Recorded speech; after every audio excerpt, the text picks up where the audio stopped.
Hello guys, welcome back to another video. In this video I will show you how to fix Xcom 2 error and issues on your Windows in PC and laptop.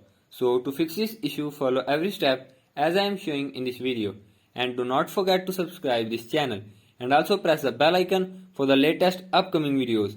Hope so this will fix your problem and help you a lot.